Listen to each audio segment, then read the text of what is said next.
Kemudian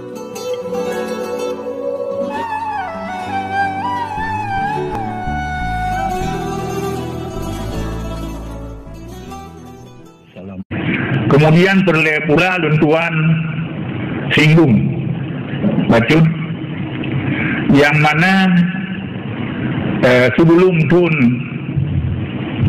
kurang flu membuat salah, kamu nak rencana untuk bangun masjid persis di tempatnya, nyoba musalahnya, membangun masjid untuk ke Masjid Al-Wangen.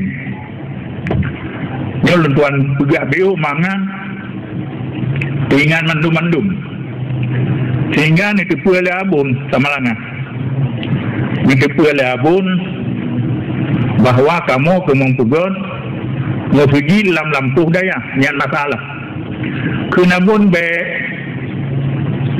dia pugan mau pergi dalam lampu daya hansip tempat iron na singo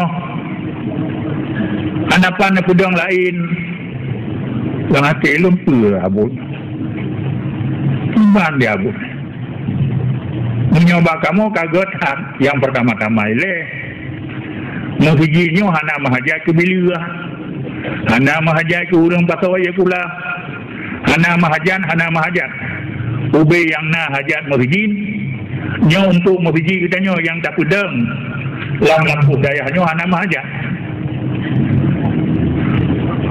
Munan hidayah dengan nama masjid, anak payah pegan musalah dan sebagainya. Pegan dia Abu Mikam. Ini kebahalan, halan. Ternyata nyo menang. Lagi yang neramal di Abun, ternyata nyo menang. Nyo ka sempit tempat jenuh. Anak patah pedang li, hapupi. Jadi nyan, bertengku-tengku lagi nyan. Kemudian sehubungan dengan wakil luntuan manteng di Samalanga kena bun nyo drawan menyokan wo dodonnya maksudnya ube yang gue babun nyo drawan menyokan wo bune semua buat dia pedang daya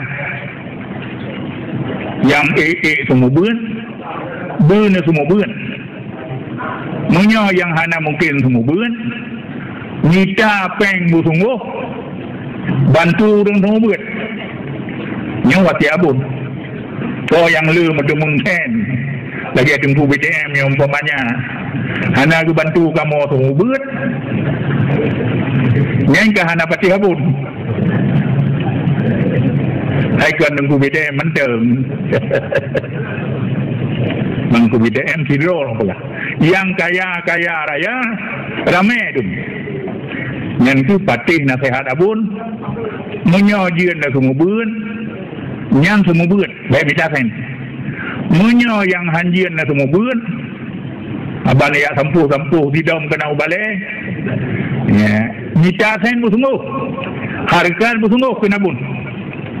Bentuk tu kampung kap saleh dro. Kahana jauh belang kahana mekan oyo kain li pemerintah kahan tuang saleh roh tanyong tilatan na juga nyamban wasi abun tilatan lagu iron ku banjagan ni pur kamu kagerah jadi nyan jeban yang dia semua bun munyo yang hanjir semua bun Nita belanja bersungguh dan bantu urang tombut. Nyawa tiada abun.